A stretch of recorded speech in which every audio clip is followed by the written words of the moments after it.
Welcome to life horoscope. லக்ன பலன் எல்லாரும் கேட்டீங்க, இந்த லக்னம் எவ்வளோ இம்பார்ட்டன்ட், லக்னத்துக்கு ராசிக்கும் என்ன தொடர்பு இல்லை அப்படின்ற பற்றி லக்னத்தை பற்றி நான் ரொம்ப கிளியராக இப்போ எக்ஸ்பிளைன் பண்ணுறேன். லக்னத்துடைய பலனை எப்படி பார்க்குறது, உங்கள் பேர்த் சார்ட்டை எப்படி நீங்கள் செக் பண்ணி பார்த்து தான் நீங்கள் அண்டர்ஸ்டாண்ட் பண்ண போகிறீங்க. 4 விஷயத்தை நான் எடுத்திருக்கேன். என்னென்னா, ப்ரொஃபஷனல் லைஃப் எப்படி இருக்கும், உங்களோட ப்ரொஃபஷனல் லைஃப் எப்படி இருக்கும், இண்டிவிஜுவலாக எப்படி தெரிஞ்சுக்கிறது, உங்களோட இன்கம், உங்களோட வருமானம், உங்களுடைய சேவிங்ஸ், உங்களுடைய இன்கம். 3வது உங்களோட பர்சனல் அண்ட் ஃபேமிலி லைஃப், குடும்ப வாழ்க்கை, உங்களுடைய ஒரு அந்யோன்யமான வாழ்க்கை எப்படி இருக்கும், உங்கள் ஃபேமிலி, டோட்டல் ஃபேமிலி. 4வது உங்கள் ஹெல்த். இந்த 4 விஷயத்தை நான் வந்து டோட்டலாக கம்பைன் பண்ணி ஒரு லக்னத்துக்கு, எல்லா லக்னத்துக்கும் தனித்தனியாக கொடுக்குறேன்.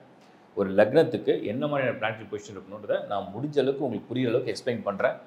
டிஸ்பிளேல வந்து அந்த ஹாரோஸ்கோப் சார்ட்டையும் கொஞ்சம் காமிக்கிறேன். ஸோ தட் லக்னம் எங்கேருந்து ஸ்டார்ட் ஆகும், என்ன 1 2 3 என்னென்ன பாக்ஸை நீங்கள் கிளியராக அண்டர்ஸ்டாண்ட் பண்ணிக்கோங்க. மேஷம் முதல் மீனம் வரைக்கும் தனித்தனியாக கொடுத்துட்றேன். வீடியோட எண்டில் லக்னத்தோட இம்பார்ட்டன்ஸ் என்ன அதை பற்றி இன்னும் டீட்டெயிலாக கொடுக்குறேன். ஃபுல் வீடியோ பாருங்கள், நல்லா கிளியராக அண்டர்ஸ்டாண்ட் பண்ணிப்பீங்க. ஹாரோஸ்கோப் இருக்கிறவங்க கையில் ஹாரோஸ்கோப் எடுத்து வச்சுங்க, உங்கள் பர்சனல் ஹாரோஸ்கோப். ஏன்னா இது பேச உங்களுக்கு அது கிளியராக புரிஞ்சிடும். லாங்குவேஜ் 2த்துலேயும் நீங்கள் ஈஸியாக பண்ண முடியும், தமிழ் அண்ட் இங்கிலீஷ்.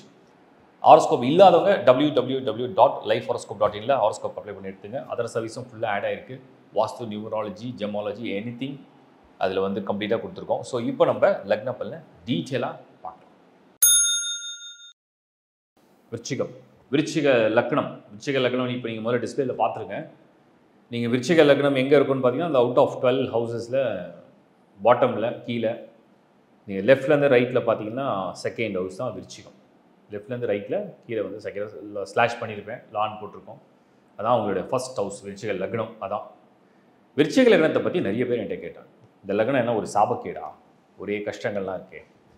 ஆக்சுவலாக விருச்சிக லக்னத்துடைய அடிப்படை தத்துவத்தை நீங்கள் புரிஞ்சுக்க பாருங்க. காலச்சக்கரத்தில் அது 8வது இடம். 8வது அப்படின்னா வந்து ஒரு யுத்தம், போர்க்களம், வாழ்க்கையே ஒரு போராட்டம் அப்படின்னு நம்ம சொல்லலாம். சப்ஜெக்ட் டு பிளானட்டரி பொசிஷன் நல்லா இருக்கும்.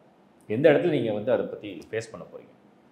நிறைய இராணுவ வீரர்கள், காவல்துறை உயர் அதிகாரிகள், மருத்துவர்கள்லாம் அந்த விருச்சிகத்துக்கு வந்துருவாங்க, டிஃபால்ட்டாக வந்துருவாங்க. ஏன்னா காக்கும் இடம் தான் விருச்சிகம். விருச்சிகம்னாலே வந்து ஒரு ப்ரொடெக்டர்ஸ். ஒரு மனிதனுக்கு ஆபத்தில் காப்பாற்றுறவங்க யார் நீங்கள் லிஸ்ட் எடுத்து பாருங்கள். ஒரு ஆபத்தில் யார் காப்பாற்றுவாங்க? உங்களுக்கு ஒரு ஒரு ஒரு எமர்ஜென்சி, ஒரு ஆபத்து, நீங்கள் கால் பண்ணி ஃபஸ்ட்டு பார்த்தீங்கன்னா உங்களுடைய பிரதர் ஆர் சிஸ்டர் ஆர் உங்கள் பேரண்ட்ஸ், ரத்த சம்பந்தப்பட்ட உறவுகள், அதுக்கடுத்து நண்பர்கள், அதுக்கப்புறம் தெரிந்தவர்கள், அதுக்கப்புறம் அந்த அதிகாரத்தில் உள்ளவர்கள். அதுதான். அப்போ ஒரு நாட்டுக்கு ஒரு அவசரம் அப்படின்னா யார் வந்து காப்பாற்றுவோம்? நம்ம நாட்டை காக்கக்கூடிய இராணுவ வீரர்கள். அதுதான் அந்த விருச்சிகம். தன் உயிரை தியாகம் செய்து இந்த நாட்டை காப்பாற்றக்கூடிய ஒரு மனப்பான்மை அவர்களுக்கு தான் வரும். அதுதான் விருச்சிகம். ஸ்கார்பியன் ஹவுஸில் உள்ள பிளானட் ஃபில் ஆகிடுச்சாலே ஆட்டோமேட்டிக்காக அவங்களுக்கு அந்த தியாக உணர்வுன்னு சொல்லுவோம், அது வரும். இதை லைஃப்பில் வந்து பார்த்திங்கன்னா நிறைய தியாகிகள்லாம் வந்து இருப்பாங்க. விருச்சிக ராசிக்காரங்க, விருச்சிக லக்னம்லாம் வாழ்க்கை ஃபுல்லாக அடிமேல் அடி வாங்கிட்டு குடும்பத்துக்காகவும், மக்களுக்காகவும், இந்த ஊருக்காகவும், அந்த அந்த ஒரு தொழில் ஆஃபீஸ்க்காகவும் நான் அர்ப்பணிச்சுலாம் வாழ்க்கை நிறைய பேரை பார்த்துருக்கேன். ஏதோ ஒரு வகையில் அவங்களுடைய வாழ்க்கை பிறருக்கு பயன்படும். ஏதோ ஒரு வகையில் பிறரால் அவங்களுக்கு ஒரு கஷ்டத்தை சுமக்க வேண்டி வரும். அது அந்த விருச்சிகத்துக்கே உண்டான ஒரு விதி. அதை மாற்ற முடியாது. அது வரும். அது யாராக இருந்தாலும் வரும். அவ்வளோதான். அதனால் அதை பற்றி யோசிக்கக்கூடாது. விருச்சிகம் அப்படிங்கிறதுல வந்து நிறைய பேருக்கு நான் வந்து இந்த விருச்சிகத்திலே சனி இருக்கிறத பார்த்துருக்கேன். சனி இருக்கிறத பார்த்தீங்கன்னா எப்போ பாரு ஏதாவது ஒரு அந்த கஷ்டத்தை சொல்லுவாங்க. எனக்கு எப்போ விடிவு காலம் வரும், எப்போ எனக்கு நிம்மதி கிடைக்கும், எப்போ எனக்கு நிவர்த்தி ஆகும், எப்போ எனக்கு தீர்வு கிடைக்கும், இப்படிலாம் கேட்டுகிட்டே இருப்பாங்க. பட் சில பேருக்கு நல்ல துறைகளை, நல்ல சாதனைகள்லாம் பண்ணுறவங்க உண்டு. குறிப்பாக வந்து செவ்வாய் சந்திரனோட எங்கேயாவது தொடர்பு அடைஞ்சதுன்னா, விருச்சிக லக்னத்தில் பிறந்துட்டிங்கன்னா, இந்த செவ்வாய் சந்திரனோட எங்கேயாவது தொடர்பு அடைஞ்சால் நீங்கள் வந்து 50% இந்த ஹாரோஸ்கோப் வந்து உங்களுக்கு கிளிக் ஆகிடும். இந்த ஜாதகமில் நீங்கள் விருச்சிக லக்னத்தில் பிறந்து சந்திரன் செவ்வாயோட எங்கேயாவது தொடர்பில் இருக்கா, ஸ்கொயரில் வந்திருக்கா, ட்ரியாங்கிளில் வருதா, செவ்வாய்க்கும் சந்திரனுக்கும் ட்ரியாங்கிளில் பொசிஷன் வருதா, பரிவர்த்தனை பண்ணியிருக்கும். செவ்வாய் வந்து கடகமில் இருக்கும், கடகமில் இருக்க சந்திரன் விருச்சிகத்துக்கு வந்துடும், பரிவர்த்தனை பண்ணும். அப்போ ரெண்டுமே நீச்சம் அடையும், நீச்சபங்க ராஜயோகம் அடையும், பரிவர்த்தனை யோகமாக மாறும். பெரிய யோகம். விருச்சிக லக்னத்தில் பிறந்து செவ்வாய் சந்திரன் பரிவர்த்தனை பண்ணாலே மிகப்பெரிய யோகம். செவ்வாயும் சந்திரனும் ஒன்றா இருக்கும். இதுதான் மெயின். இந்த மெயின் வந்து நீங்கள் கவனிக்க வேண்டியது அந்த செவ்வாய் சந்திரனோட பொசிஷனை பார்க்கணும். ஏன்னா லக்கு உங்களுக்கு ஆக்டிவேட் ஆகணும்னா சந்திரன் வந்து சம்மந்தப்படணும் விருச்சிகத்தில். அதுக்கு அடுத்தது வந்து உங்களுக்கு வந்து ஒரு முக்கியமான ஒரு யாருன்னா குரு கெட்டு போகாமல் இருந்தாலே போதும், நீச்சம் அடையாமல் இருந்தால் நல்லது. விருச்சிகத்தில் பிறக்கிறீங்கன்னு சொன்னோம்னா குரு நீச்சம் அடையக்கூடாது. 10% ஸ்ட்ரென்த்தில் மாட்டிக்கூடாது. அதுவும் 3rd ஹவுஸில் போயிடுவார். 3ஆம் இடத்துலையும் மறையக்கூடாது, நீச்சம் அடைய ஒரே இடம் தான். 3rd ஹவுஸில் குரு போயிட்டா நீச்சம் ஆகிடுவார். இப்போ நீச்சப்பங்க ராஜயோகம் அடைஞ்சாலுமே அது அந்த 3ஆம் இடத்துக்கு போகக்கூடாது. ஏன்னா உங்களோட பஞ்சமாதிபதி, உங்களோட புத்தி, உங்களோட மனசு, உங்கள் புத்தி, உங்கள் அறிவு, உங்கள் ஆற்றல், உங்களோட முன்ஜென்ம புண்ணியங்கள்லாம் அதை கொண்டு வந்துடும். ஸோ அந்த இடத்துல நீங்கள் குருவை வந்து அடுத்தது வந்து மெயினாக எடுத்து பார்த்துங்க. இந்த 3 நல்லா இருக்குது, சூப்பருங்க. என் சார்ட்டில் செவ்வாய் ஃபஸ்ட் ஹவுஸில் விருச்சிகத்திலே இருக்குது. நீங்கள் சொன்ன மாதிரி நான் வந்து ஒரு டாக்டராக இருக்கேன், நான் வந்து ஒரு காவல்துறை உயர் அதிகாரியாக இருக்கேன், நான் வந்து ஒரு ராணுவத்தில் இருக்கேன், இல்லை நான் வந்து பாதுகாப்பு துறையில் இருக்கேன், இல்லை நான் கெமிக்கல் சம்மந்தப்பட்டிருக்கேன், இன்ஜினியரிங்கில் இருக்கேன், நான் வந்து சிவில் இன்ஜினியரிங் இருக்கேன், கன்ஸ்ட்ரக்ஷன் ஃபீல்டில் இருக்கேன், எல்லாமே இந்த ரெட்டுன்னு சொல்லுவாங்க. செவ்வாய்னா ரெட்டுனா வந்து நீங்கள் பிளட்டுன்னு எடுத்துக்கலாம், ஃபுட்டுன்னு எடுத்துக்கலாம், ஃபயர்னு எடுத்துக்கலாம். ஸோ எனிவே அது வந்து அதை வந்து நாங்கள் என்ன சொல்கிறோம்னா பாதுகாக்கும் ஒரு கிரகம் தான் வந்து சிகப்பு, அதான் செவ்வாய். ஃபேமிலியில் வந்து நிறைய பேர் பார்த்தீங்கன்னா ஸ்கார்பியன், அதாவது விருச்சிகத்தில் பிறக்கிறவங்க இந்த குடும்பத்துக்காக அப்படியே பயங்கரமாக உழைச்சி அந்த குடும்பத்தையே சுமக்கிறவங்களாம் நிறைய பேர் பார்த்துக்க. அதே ஃபஸ்ட் ஹவுஸ்லேயே செவ்வாய் நிறைய பேருக்கு இருக்கும். இதெல்லாம் ஒரு கான்செப்டாக நான் சொல்கிறேன். ஸோ நீங்கள் செக் பண்ண வேண்டியது செவ்வாய் நல்லா இருக்கா, ஓரளவுக்கு ஸ்கோர் பண்ணியிருக்காரா. 8th ஹவுஸில் இல்லாமல் தான் ரொம்ப நல்லது. விருச்சிகத்தில் பிறந்து செவ்வாய் போய் மிதுனத்தில் உட்காரக்கூடாது, 8th ஹவுஸில் வரக்கூடாது. ஃபஸ்ட் ஹவுஸில், செகண்ட் ஹவுஸில், தேர்டில் உச்சம், 3வது வீட்டில் உச்சம், அங்கே ஒருவேளை குரு செவ்வாய் சேர்ந்துருந்தால் ஓரளவுக்கு அதை காம்ப்ரமைஸ் பண்ணலாம். சப்ஜெக்ட்டு ராகுக்கு இது சம்மந்தப்படக்கூடாது. பட் குரு செவ்வாய் மட்டும் இருந்தால் அது ஒரு காம்ப்ரமைஸ் எடுத்துக்கலாம், பாசிட்டிவாக எடுத்துக்கலாம்.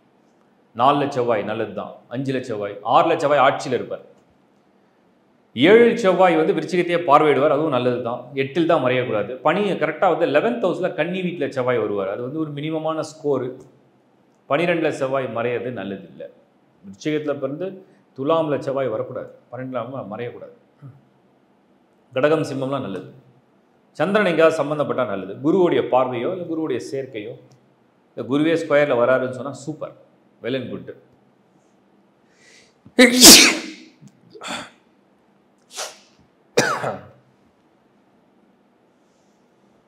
அடுத்தது நீங்கள் வந்து விருச்சிகத்தில் வந்து என்ன கணிக்கணும் அப்படின்னா, அந்த ஸ்கார்பியன் ஹவுஸ் அந்த முதல் வீட்டில் வந்து ராகு கேது இல்லாமல் இருக்குது, இல்லை விருச்சிகத்துக்கு 2வது வீட்டில் ராகு கேது இல்லாமல் இருக்குதுன்னு சொன்னோம்னா பெரிய தடையோ பெரிய குழப்பமோ பெரிய பிரச்சனையோ இல்லை. ஸோ ப்ரொஃபஷனல் லைஃப் இங்கே கிளிக் ஆகிடுச்சு. கஷ்டப்பட்டு படிக்கிறீங்க, முன்னேறீங்க, ஒரு வேலை தேடுறீங்க, ஒரு தொழில் பண்ணுறீங்க, ப்ரொஃபஷனல் லைஃப் கிளிக் ஆகணும்னு சொன்னோம்னா அந்த செவ்வாய் வந்து அந்த ஃபஸ்ட் ஹவுஸ் அண்ட் செகண்ட் ஹவுஸில் எந்த விதமான அசுபுறம் இல்லாமல் செவ்வாய் சந்திரன் குரு சம்மந்தப்பட்டாலே கிளிக் ஆகிடும். பொருளாதாரம், உங்களுடைய வேலை வாய்ப்பு, உங்களுடைய முன்னேற்றம், உங்களுடைய அதிகாரம், உங்களுடைய பதவி, உங்களுடைய ஆர்வம், உங்களுடைய உடல், உங்களுடைய ஆயுள், இதெல்லாம் அதை காப்பாற்றிடும். செவ்வாய் தான் மெயின். ஸ்கார்பியன்ஸ் வந்து விருச்சிகத்தில் பிறக்கிறவங்களுக்கு இது ரொம்ப முக்கியம். ராகு கேது சம்மந்தப்படக்கூடாது. எப்பவுமே செவ்வாயோட ராகு கேது சம்மந்தப்படுறது நல்லதே இல்லை. ராகு கேது வந்து நிறைய பிளானட்டோட வந்து சம்மந்தப்படும், எதோட பண்ணாலும் அதோடைய நெகட்டிவ் வரும். பட் செவ்வாயோட சம்மந்தப்பட்டு செவ்வாய் லக்னாதிபதியாக வரக்கூடாது, ரொம்ப முக்கியம். ஏன்னா உங்கள் மூளை, உங்கள் அறிவு சம்மந்தப்பட்டு. உணர்ச்சி வசப்படுற குணம் வந்து விருச்சிகத்துக்கு உண்டு, இயற்கையாகவே உண்டு. செவ்வாயோடைய ஆதிக்கம்னாலே உணர்ச்சி வசப்படுறது உண்டு. அது ஒரு மாதிரி அது தாங்குற வரைக்கும் தாங்குவாங்க, அப்புறம் உணர்ச்சி வசப்பட்டுருவாங்க. அந்த இடத்துல வந்து சில ப்ராக்டிசஸ் வந்து உங்களுக்கு நல்லது. அது வந்து நீங்கள் ரொம்ப பொறுமையாக அமைதியாக சில பயிற்சிகள்லாம் பண்ணலாம். ஸோ தட் உங்களை மைண்டு வந்து ஒரு காமாக, கண்ட்ரோலாக, எப்போவுமே வந்து அந்த உணர்வுகளில் பேஸ் பண்ணி ஒரு முடிவு எடுக்காமல் நல்லா சிந்திச்சு ஒரு முடிவு எடுக்கிறது நல்லது. விருச்சிகம் வாழ்க்கையில் வந்து எப்போ வந்து நீங்கள் வந்து கம்ஃபர்ட் ஜோனில் இருக்கீங்களோ அன்றைக்கி வாழ்க்கை வந்து உங்களுக்கு பெருசாக டெவலப் ஆக போகிறது இல்லைன்னு நான் உறுதியாக சொல்கிறேன். ஏன்னா நீங்கள் பிறக்கும் பொழுதே உங்களுக்கு வந்து ஒரு வரத்தோடு தான் நீங்கள் வரீங்க. அது என்ன வரம் அப்படின்னா, சேலஞ்ச் லைஃப்பில் வந்து ஒரு ஸ்டெப் வச்சாலே எனக்கு ஒரு சவாலாக இருக்குது அப்படின்னு நினச்சா நீங்கள் சந்தோஷப்படுங்க. அதுதான் உங்கள் வெற்றிக்கு பாதை. உங்களுக்கு வெற்றிக்கு ஒரு பாதை, வெற்றிக்கு ஒரு வழி, ஒரு தாரக மந்திரம் என்ன அப்படின்னா, சவால். என் முன்னாடி ஒரு சவால் வந்துடுச்சு, இட்ஸ் அ சேலஞ்ச். நான் ஃபேஸ் பண்ண போகிறது ஒரு சேலஞ்ச். கஷ்டமாக இருக்கே, அச்சிச்சோ நான் ஜெயிப்பேனா, ரொம்ப கடினமாக இருக்குமா, ரொம்ப கஷ்டமாக இருக்குமா, அதுதான் ஜெயிக்க வைக்கும். அங்கே தான் நீங்கள் முன்னேறுவீங்க. அப்படியே கம்ஃபர்டபுளாக இருக்குது, ஹாப்பியாக இருக்குது, நான் நினச்ச மாதிரி எல்லாமே நடக்குது. அப்போ அந்த விருச்சிகம் வந்து பெருசாக சக்ஸஸை கொடுக்காது, எங்கேயாவது கொண்டு போய் அது கவுத்துரும். சவால் வர வர வர வாழ்க்கை வந்து அடுத்தடுத்த படி கொண்டு போகுதுன்னு அர்த்தம். அதான் ஸ்கார்பியன். ஸ்கார்பியன்னாலே வந்து எதிர் நீச்சல் போடணும், அதான் விருச்சிகத்துக்கு வெற்றி. இதை வந்து உங்களுக்கு ஒரு இதுவாக சொல்கிறேன். அதனால் லைஃப்பில் வந்து நான் நிறைய ஸ்போர்ட்ஸ் மேன், அதுலேயும் குறிப்பாக அந்த மார்ஷல் ஆர்ட்ஸு, ஃபிசிக்கலாக வந்து ரொம்ப ஸ்ட்ராங்காக இருக்கிறது தான் ஸ்கார்பியன் பாடி பில்டர்ஸ் பார்த்துருக்கேன். ஸ்போர்ட்ஸ் மேன், மார்ஷல் ஆர்ட்ஸு, இதெல்லாம் விருச்சிகத்துக்கு ஈஸி. ஏன்னா அது உடல் வலிமையை வந்து நிரூபிக்கிற ஒரு போட்டியில் உடல் வலிமையை நிரூபிக்கிறது புத்தி கூர்மையோட. இப்போ நீங்கள் செக் பண்ண வேண்டியது உங்களுக்கு வந்து ஒரு ஃபேமிலி லைஃப் நல்லா இருக்கணும்னா, நான் சொன்ன மாதிரி குரு நல்லா இருக்காரா, இந்த செகண்ட் ஹவுஸில் எந்த தோஷமும் இல்லாமல், எந்த ராகுவோ கேதுவோ மெயினாக சனிலாம் இல்லாமல் 8ல் சனி இல்லை, 2ல் சனி இல்லை, ராகுக்கு இது 1 2 1 7 2 8 இல்லை அப்படின்னு சொன்னால் ஃபேமிலி லைஃப் கிளிக் ஆகிடுச்சுன்னு அர்த்தம். ஏன்னா பேசிக்காகவே ஸ்கார்பியன்ஸ் வந்து வெரி எமோஷ்னல். அந்த அந்த அன்புக்காக இயங்கக்கூடிய ஒரு லக்னம். உண்மையான ஒரு அன்பு, பொசிஷனஸ் ஜாஸ்தி, பயங்கரமான பொசிஷனஸ் கொடுக்கும். அதனால் அது மாதிரி ஒரு பார்ட்னரை நீங்களும் சூஸ் பண்ணிக்கணும். இந்த ஈருடல் ஓர் உயிர் மாதிரி அந்த மாதிரி ஒரு பொசிஷனஸ் ஜாஸ்தி. சப்ஜெக்ட் நான் சொன்னது குரு நல்லா இருக்கணும். அது இருந்தால் அந்த குடும்ப வாழ்க்கை திருப்திகரமாக அமைஞ்சிடும். குழந்தை பாக்கியமும் தான் சந்தோஷமாக கொடுத்துரும். இப்போ நீங்கள் வெரிஃபை பண்ண வேண்டியது யாருன்னா, சனி மெயினான பிளானெட்டு. எங்கேயாவது ஆரோக்கியத்தை கெடுத்துருவார், விபத்தை ஏற்படுத்துகிறாரு, ஆரோக்கியத்தை கெடுக்கிறாரு, அதிர்ஷ்டம் இல்லாமல் பண்ணி விடுறாரு, தடை ஏற்படுத்துகிறாரு, முன்னேற்றமே இல்லை, டல்லாக இருக்குது அப்படின்னா அந்த சனி எங்கே தெரியுமா வரும்? கரெக்டாக ஃபஸ்ட் ஹவுஸில் வரும், செகண்ட் ஹவுஸில் வரும், சில பேருக்கு 4ல் ஆட்சியில் வந்துடும். அது கூட பொறுமையாக ஸ்லோ க்ரோத்து. 5ல் சனி வர்றது வந்து ஓகே 50-50. 6ல் சனி நீச்சம் அடைது நல்லது. விருச்சிகத்தை பொறுத்த வரைக்கும் 6ல் சனி நீச்சம் அடைது நல்லது, அதுவும் 50-50 தான். 7ல் சனி வரக்கூடாது, 7 8ல் சனி வரவே கூடாது, பொசிஷன் எடுக்கக்கூடாது. 12ஆம் இடத்துல சனி உச்சம் அடையக்கூடாது விருச்சிகத்துக்கு. இதெல்லாம் சனி இருக்கக்கூடாத இடங்கள். 9 10 கொஞ்சம் சேஃபு, நல்லாயிருக்கும். 11ம் பரவாயில்ல சனி இருக்கிறது. ஸோ விருச்சிகத்துக்கு வந்து சனியுடைய பொசிஷன் தான் மெயின். ஹெல்த்தை கெடுக்கும், தடங்களை ஏற்படுத்தும், முன்னேற்றத்தை டல் பண்ணும், ஸ்லோவாக இருக்கும் லைஃபு. இதெல்லாம் சனியை பேஸ் பண்ணி வரும். சூரியனை செக் பண்ணிவிடுங்க. சூரியன் வந்து நீங்கள் எந்த மாதம் பிறகுங்களோ அப்படி வந்துடும். நீங்கள் வந்து தை மாசி தமிழில் சொல்கிறேன், இங்கிலீஷில் பார்த்தீங்கன்னா நீங்கள் அந்த சூரியன் வந்து தமிழ் மாதத்தை பேஸ் பண்ணி ஒரு ராசி கட்டத்துக்கு வரும். விருச்சிகத்தில் நீங்கள் பிறந்தாலும் சொன்னால் சூரியன் தான் உங்களுக்கு மெயின் ஸ்கோரு. எந்த லெவல் வரைக்கும் நீங்கள் போக முடியும் சூரியன் காமிக்கும். எந்த லெவல் வரைக்கும், ஹையஸ்ட் லெவலுக்கு போக முடியுமா, ஒரு டாப், அந்த ஆன் த டாப் அப்படிங்கிறது சூரியன் தான் காமிக்கும். லைஃப்பில் வந்து நீங்கள் ஒரு மனசில் ஒரு ஆசை இருக்குது, சப்போஸ் இப்படி இமேஜின் பண்ணிப்போம், எனக்கு ஒரு இவ்வளோ பெரிய அச்சீவ்மெண்ட்டுக்கு, இவ்வளோ பெரிய இந்த பதவியில் நான் இருக்கணும், இந்த மாதிரி தொழில் பண்ணணும், இவ்வளோ லெவலில் போய் நான் ரீச் ஆட ஒரு ஆசை இருக்குதுன்னு சொன்னால் சூரியனை போய் செக் பண்ணுங்க. அப்போ சூரியன் நல்லா இருக்குது, ஆன் த டாப், சூரியன் ஆட்சியில் இருக்கார், உச்சத்தில் இருக்கார், சூரியன் நல்ல வலுவடைகிறார், சூரியனோட தொடர்புலேயே கோள்கள் நல்லா அமைஞ்சிருக்கு, சூரியன் சந்திரன், அங்கே குருவுடைய சம்பந்தம் இருக்குது, அங்கே செவ்வாயோடைய சம்பந்தம் இருக்குன்னா போதும். இந்த 4 கிரகம் உங்களை எங்கேயோ கொண்டு போகும். அது சூரியனை பேஸ் பண்ணி தான் இருக்குது. அதை நீங்கள் செக் பண்ணி பார்க்கணும். சூரியன் கெட்டு போயிடும். சில பேருக்கு விருச்சிகத்தில் வந்து கரெக்டாக சூரியன் நீச்சம் அடையும், தொழிலில் வந்து முன்னேற்றத்தை வந்து வேகமாக தராது, இல்லை energy loss of energy, health down. சூரியன் வந்து விருச்சிகத்தில் பிறக்கிறவங்களும் நீச்சம் அடையக்கூடவே கூடாது. ஏன்னா எனர்ஜி, ஹெல்த்து, க்ரோத் எல்லாமே சூரியனை பேஸ் பண்ணி வர்றது. அதே சூரியன் கரெக்டாக 8th ஹவுஸில் இருக்கும் சில பேருக்கு. அதுவும் நிறைய பிரச்சனைகள் இருக்குது, ஃபேமிலி லைஃப்லையும் கொடுத்துரும். சூரியன் வந்து 1 2 3 3ல் கூட அவ்வளோ நல்ல ஸ்கோர் கிடையாது. 1 2 4 5 6ல் உச்சம், 6ல் உச்சம் அடையும். 7 கூட பரவாயில்ல, பட் ஆனால் ஃபேமிலி லைஃப்பில் மறுபடியும் தடங்கள் ஏற்படுத்தும். பட் 7 பரவாயில்ல, தொழிலுக்கு நல்லாயிருக்கும். 8 நாட் அட்வைசபிள். 9 10 11 நல்லாயிருக்கும். இதெல்லாம் 12 வேண்டாம். இதெல்லாம் இருந்தால் சூப்பர், சூரியன் நல்லா இருக்காருன்னு அர்த்தம். அவர் தான் ஆன் த டாப் உங்களை கொண்டு போவார். இந்த டெவலப்மெண்ட் மட்டுமே மைண்டில் இருக்கும், க்ரோத் மட்டுமே மைண்டில் இருக்கும். அதுக்கடுத்து நீங்கள் வந்து செக் பண்ண வேண்டியது லாஸ்ட்டாக என்னென்னா, இந்த புதன் சுக்கிரன் விருச்சிகத்துக்கு பெருசாக பயனில்லை நம்ம நினைக்கலாம். ஆனால் அவங்க எதையும் கெடுத்துடக்கூடாது. ஏன் கெடுத்துடக்கூடாதுன்னு சொன்னோம்னா, பார்ட்னர் வந்து நல்லபடியாக கிடைக்கணும்ல, லைஃப் பார்ட்னர்.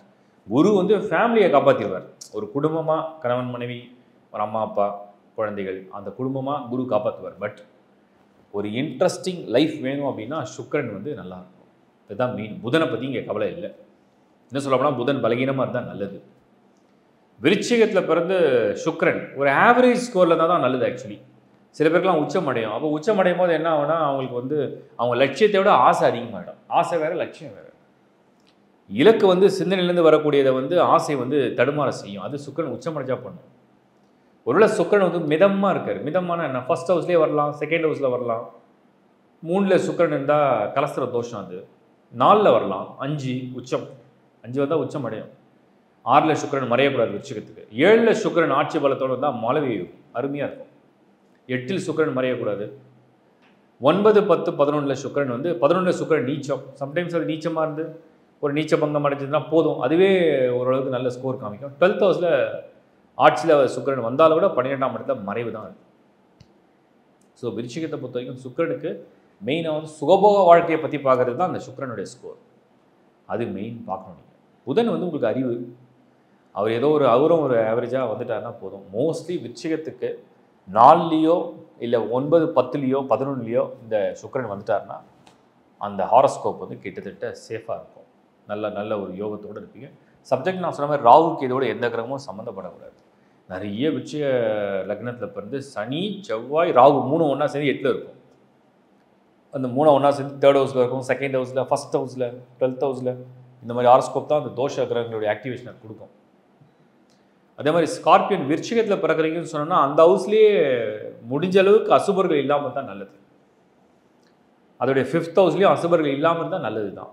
சுத்தமாக இருந்தால் ஸ்தானம் சுத்தமாக இருக்குன்னு அர்த்தம். நல்ல பலன்களை அனுபவிப்பீங்க லைஃப்பில்.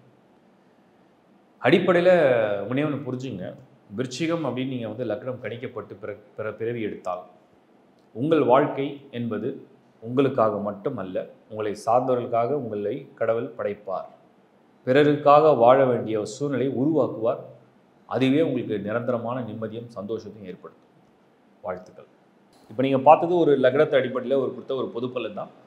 இது வந்து அந்த பிளானட்டரி பொசிஷனை பேஸ் பண்ணி அது அப்படி தான் பலனை தரும்னு கிடையாது. நிறைய காம்பினேஷன்ஸ் இருக்குது. ஒவ்வொரு கிரகமும் எப்படியெல்லாம் பொருந்தி இருக்கின்ற போது நிறைய காம்பினேஷன். பட் ஒரு ஓவரால் வியூவில் தான் நான் அதை கொடுத்துருக்கேன். ஸோ அதை சரியாக புரிஞ்சிக்க பாருங்கள். டவுட்ஸ் நிறைய வரும். லேர்ன் ஆஸ்டன் நிறைய டைட்டில் நிறைய வீடியோஸ் கொடுத்துருக்கேன். கம்பைன் பண்ணி புரிஞ்சிக்க பாருங்கள். இன்னும் பெட்டராக என்னென்ன பண்ண முடியும்னு பார்க்குறேன். உங்கள் ஜென்யூன் கமெண்ட்ஸை வந்து நீங்கள் வந்து ஷேர் பண்ணுங்கள். ஸோ தட் நான் இன்னும் பெட்டராக அண்டர்ஸ்டாண்ட் பண்ணி உங்களுக்கு வந்து வீடியோஸாக ப்ரெசென்ட் பண்ண பார்க்குறேன்.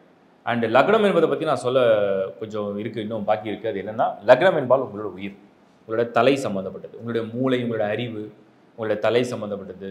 உங்களுடைய எண்ணங்கள், உங்களுடைய வில் பவர், உங்களுடைய ஆயுள் பலம், ப்ளஸ் வந்து உங்களுடைய தாட் ப்ராசஸ் எப்படி போக போகுது, நீங்கள் எவ்வளோ பாசிட்டிவாக இருப்பீங்க, எவ்வளோ நீங்கள் நெகட்டிவாக இருப்பீங்க, இதெல்லாம் வந்து அந்த லக்னாதிபதி தான் காட்டும். அந்த லக்னம் தான் காமிக்கும். லக்னத்திலே நிறைய பேருக்கு ராகு இருக்கும், லக்னத்திலே நிறைய பேருக்கு சனி இருக்கும், லக்னத்திலே நிறைய பேருக்கு குரு இருக்கும். ஸோ சுபங்கள் இருந்தால் சுபமான புத்திகள் வரும், அசுபர்கள் இருந்தால் அசுபமான புத்தியை கொஞ்சம் கொடுக்கும். நெகட்டிவ் தாட்ஸ் வருது இல்லையா, அதெல்லாம் அந்த லக்னம் தான் பேஸ் பண்ணி தான் வரும். லக்னம் வந்து எப்பவுமே சுத்தமாக இருக்கணும், இல்லைனா நல்லவங்க இருக்கணும். அப்படி இருந்தால் உங்களுக்கு வந்து நல்ல எண்ணங்களை கொடுக்கும். சில பேர் நல்லவங்களாக இருப்பாங்க, ஆக்ஷனில் ஒன்றுமே இருக்காது. அந்த நல்லவங்களாக இருக்கிறதுக்காகவே லக்னம் நல்லாயிருக்கும். ஸோ லக்னம் என்பது ஒரு மனிதனுடைய ஒரு தலை. அவனோட பிறவியில் அவன் எதை வந்து தேர்வு செய்ய போகிறான், அந்த மனிதனுடைய எண்ணங்கள் எப்படி இருக்குது. ஒரு பெண் அப்படின்னா கூட அந்த பெண்ணோட எண்ணம் எப்படி இருக்குது, அவங்க எந்த துறையை தேர்வு செய்வாங்க, அது எதில் ஆர்வமாக இருப்பாங்க, எதை ஆசை கொண்டவங்களாக இருப்பாங்க, இது எல்லாமே அந்த லக்னம் வந்து கொடுக்கும். லக்னாதிபதியும் அந்த லக்னத்தோடு ஒத்து போய் வரணும். அப்படி வந்தார்னா ரொம்ப சுபம். இதுதான் லக்னத்துடைய ஒரு சின்ன டெஃபினேஷன். ஸோ உங்கள் பர்த் சார்ட்டை கம்பைன் பண்ணி பாருங்கள். பர்த் சார்ட் இல்லாதவங்க www.lifehoroscope.in பர்த் சார்ட் எடுத்து நீங்கள் கம்பைன் பண்ணி பாருங்கள், புரிஞ்சிக்க பாருங்கள். அஸ்ட்ராலஜி வந்து ஒரு சூப்பர் சப்ஜெக்ட். அதை நீங்கள் ஒன்ஸ் புரிஞ்சிக்க ஆரம்பிச்சுன்னா முதல்ல நீங்கள் யாருன்னு நீங்கள் புரிஞ்சுப்பீங்க. உங்களுக்கு எப்படிலாம் உங்களுடைய எமோஷன்ஸ் இருக்குது, எப்படி உங்கள் தாட் ப்ராசஸ் போகுது, என்ன மாதிரியான ஆக்ஷன்ஸ் அதை கொண்டு வர போகுது, என்ன மாதிரி ரிசல்ட்ஸை கொடுக்க போகுதுன்றதை நீங்கள் புரிஞ்சிக்கலாம். சில பேர் நினைப்பாங்க, இந்த மாதிரி நீங்கள் சொன்ன மாதிரி நெகட்டிவாக நிறைய இருக்குன்னா அதை பற்றி கவலைப்பட தேவையில்லை. எல்லா துர்பலன்களுக்குமே அதுக்கு ஒரு ரெமெடி இருக்குது. ரெமெடி இன் சென்ஸ் அது ஒரு பர்சனாக தான் அது சொல்ல முடியாது. வந்து 1-to-1 ஒரு ஓப்பன் வீடியோவில் அது பேச முடியும். ஏன்னா அது அந்த காம்பினேஷன் அண்டர்ஸ்டாண்ட் பண்ணிக்கணும். ஏன்னா கிரகங்கள் வந்து ஒரு லாஜிக்காக தான் வேலை செய்யுமே தவிர அது வந்து ஒரு கால்குலேஷன் படி வேலை செய்கிறது கிடையாது. எல்லாமே அதுக்கு முன்னாடி ஒரு லாஜிக் இருக்கும். அந்த லாஜிக்கோட தான் அந்த பிளானட் வந்து இன்ஃப்ளூயன்ஸ் பண்ணோம். நம்ம தாட் ப்ராசஸே தான் அதை பண்ணோம். நம்ம எண்ணங்கள் நம்ம விதியை அப்படியே கொண்டு வரும். ஸோ அதை நம்ம அண்டர்ஸ்டாண்ட் பண்ணிக்கிறதுக்கு நிறைய புரிதல் வேணும். தொடர்ந்து பாருங்கள். லைஃப் ஹாரோஸ்கோப் சப்போர்ட் பண்ணுங்கள், சப்ஸ்கிரைப் பண்ணுங்கள், உங்கள் நண்பரோட உறவுகளோட ஷேர் பண்ணுங்கள். மீண்டும் ஒரு முறை ஒரு நல்ல வீடியோவில் உங்களை சந்திக்கிறேன். Bye from Shankar Narayan. வணக்கம்.